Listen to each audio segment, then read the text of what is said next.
BJP সরকারে আসতেই সীমান্তে কাঁটাতারের বেড়া দেওয়ার জন্য কাটল জমি জট। ৪৫ দিনের মধ্যে জমি হস্তান্তরের সিদ্ধান্ত। খুশির হাওয়া মালদহ জুড়ে। জমি দিতে রাজি মালদহের কৃষকরা। শুনে নেব কৃষকরা কি বলছেন। চলুন, আপনারা দেখছেন নিউজ নদিয়া এক্সপ্রেস। চ্যানেলটিকে সাবস্ক্রাইব, লাইক, শেয়ার এবং ফেসবুক পেজটি ফলো করুন আর দেখুন নিউজ নদিয়া এক্সপ্রেস। এলাকার নাম হচ্ছে পশ্চিমবঙ্গ এবং গ্রামের নাম হচ্ছে যোধকবির, হবিপুর থানা, জেলা মালদা। আমাদের সমস্যা যেরকম 0 পয়েন্ট দিয়ে তার বেড়া হয়, 0 পয়েন্ট দিয়ে সব থেকে খুব ভালো কথা। 0 পয়েন্ট নালি উপর দিয়ে হলে আমাদের অসুবিধা। 0 পয়েন্ট দিয়ে মাটিটা আমাদের বাঁচবে। কৃষকের যা 2 বিঘা আছে, 5 বিঘা আছে, কারো 2 বিঘা, কারো 5 বিঘা, হয়তো 0 পয়েন্ট নালি উপর দিয়ে এলে সেই জমিটা বাংলাদেশে পড়ে যাচ্ছে। যদি যেন 0 পয়েন্টে দিয়ে হয় সেটা যেন সরকার ব্যবস্থা নেন। আপনাদের কি সমস্যা হতো কাঁটাতার না থাকে? কাঁটাতার না থাকাতে বহুত রকম সমস্যা।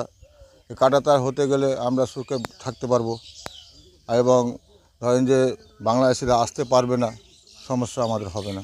এর আগে কি হতো? এর আগে তো বহুত কিছু হতো, গরু চুরি হতো, 2 নম্বরই হতো। হ্যাঁ, ফসলের জন্য মানে মাঠ থেকে নিয়ে চলে যেত তারা, কেটে চুরি করে, তো মেশিনও নিয়ে যেত। তো এর আগে তো তৃণমূল সরকার বলেছিল নাকি জমি নেবে। হ্যাঁ, জমি নিয়ে ধরেন যে জমি তো মাপযোগ বহুতবারই হলো, কিন্তু কাজ হচ্ছে না। কে করেছিল, কোন সরকার? সেটা তৃণমূল সরকার করেছিলেন। কি করেছিল? মাপযোগ যখন তৃণমূল সরকার ছিলেন এখানে, তখন মাপযোগ হয়তো তৃণমূল সরকারই করতেন, তৃণমূল সরকারই তো লোক পাঠাতেন। এখন বিজেপি সরকার এসছেন, এখন হয়তো বিজেপি সরকার পাঠাবেন। 0 পয়েন্ট দিয়ে তার বেড়া হয়, সেটা হলে খুবই খুশি, খুবই ভালো।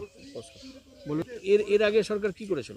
জমি নেননি, জমি বহুতবার মাপযোগ করেছেন, জমি দেওয়ার জন্য আমি ইচ্ছুক। হ্যাঁ, যেন 0 পয়েন্ট দিয়ে জমিটা নেন, 0 পয়েন্ট দিয়ে যেন হয়। তো জমি নেয়নি? না, টাকা পয়সা? না, টাকা পয়সা আদান প্রদান কোনো কিছু হয়নি। আজকে তো বিজেপি সরকার বললো জমি নেবে 45 দিনের মধ্যে, কতটা খুশি? ভালো, ভালো কথা, খুশির কথা যে 0 পয়েন্ট দিয়ে হয়, মানে উপর দিয়ে না হয়, 0 পয়েন্ট দিয়ে হয়। যেভাবে মানে 0 পয়েন্ট দিয়ে সব দিকে হয়েছে, যেন আজকেও যেন সেই 0 পয়েন্ট দিয়ে হয়। আপনারা জমি দিবেন? হ্যাঁ, জমি দিবে। আপনারা কি জমি দিবেন? হ্যাঁ, হ্যাঁ, যার আমাদের বলতে যার যারা পড়বে তারই তো নেবেন, তাছাড়া তো বাকি লোকের তো নিতে পারবেন না। আপনারা জমি দিবেন? হ্যাঁ, হ্যাঁ, ঠিক আছে, হ্যাঁ দিব, দিতে রাজি। আপনার নাম? আমার নাম শিব নারায়ণ চৌধুরী।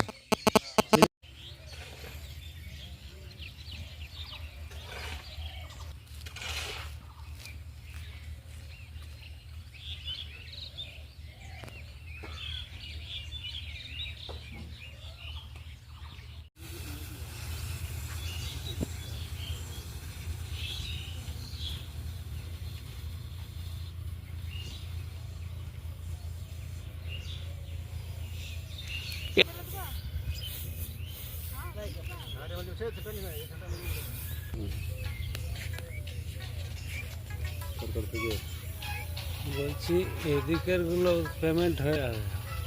ওটাই।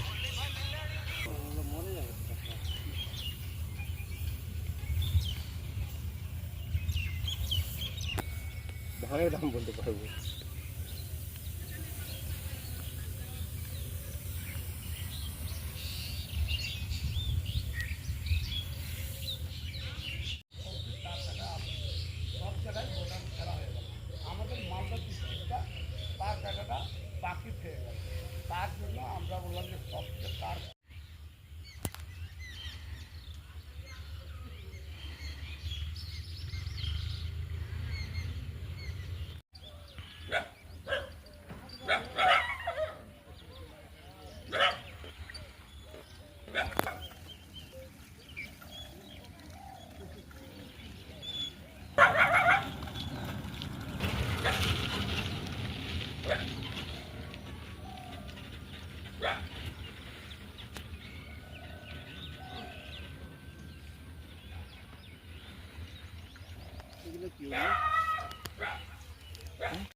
আমাদের সমস্যা হচ্ছে যে বাংলাদেশিরা আমাদের ধান, গবাদি পশু নিয়ে চলে যায়। কাঁটাতার হওয়ার জন্য আমরা খুব খুশি হব যদি কাঁটাতার হয়, যাতে বাংলাদেশিরা যাতে প্রবেশ করতে না পারে আমাদের ভারতে। তার জন্য বহুবার মাপযোগ হয়েছে, কোনো রকম কোনো এখনও ব্যবস্থা হয়নি। তাই আমরা চাইছি যাতে কাটা তারটা খুব তাড়াতাড়ি হয়। এর না, এর আগে কোনো টাকা পয়সা দেওয়া হয়নি জমির। তো এক কাটা তারটা যদি 45 দিনের মধ্যে যদি হয়ে যায় তাহলে আমরা খুব খুশি হব। হ্যাঁ, জমি তো দিতে অবশ্যই হবে, কারণ জমি দিলে আমাদেরও উপকৃত হব আমরাও, আর জমি দিলে আমরাও সুরক্ষিত হব। আপনার নাম? আমার নাম সুরেশ চৌধুরী। দেখুন, আজকে পশ্চিমবঙ্গ সরকারের নতুন মাননীয় মুখ্যমন্ত্রী শ্রী শুভেন্দু অধিকারী মহাশয় তার প্রথম ক্যাবিনেট বৈঠকে অনেকগুলো সিদ্ধান্ত নিয়েছেন। তার মধ্যে একটা হলো সীমান্তবর্তী এলাকা সুরক্ষিত রাখার জন্য জমি অধিগ্রহণ করে 45 দিনের মধ্যে বিএসএফকে তুলে দেওয়া, যাতে সীমান্তবর্তী এলাকায় কাঁটাতারের বেড়া দেওয়া যায়। আমরা ধন্যবাদ জানাই মাননীয় মুখ্যমন্ত্রী শ্রী শুভেন্দু অধিকারী মহাশয়কে, তিনি তার প্রথম ক্যাবিনেট বৈঠকে এই উদ্যোগ নেওয়ার জন্য। আমাদের সমস্যা হচ্ছে যে বাংলাদেশিরা আমাদের ধান গবাদি পশু নিয়ে চলে যায়। কাঁটাতার হওয়ার জন্য আমরা খুব খুশি হব যদি কাঁটাতার হয়, যাতে বাংলাদেশিরা যাতে প্রবেশ করতে না পারে আমাদের ভারতে। তার জন্য বহুবার মাপজোক হয়েছে, কোনো রকম কোনো এখনও ব্যবস্থা হয়নি। তাই আমরা চাইছি যাতে কাঁটাতারটা খুব তাড়াতাড়ি হয়। এর না, এর আগে কোনো টাকা পয়সা দেওয়া হয়নি জমির। তো এক কাঁটাতারটা যদি 45 দিনের মধ্যে যদি হয়ে যায় তাহলে আমরা খুব খুশি হব। হ্যাঁ, জমি তো দিতে অবশ্যই হবে, কারণ জমি দিলে আমাদেরও উপকৃত হব আমরাও, আর জমি দিলে আমরাও সুরক্ষিত হব। আপনার নাম? আমার নাম সুরেশ চৌধুরী। নমস্কার।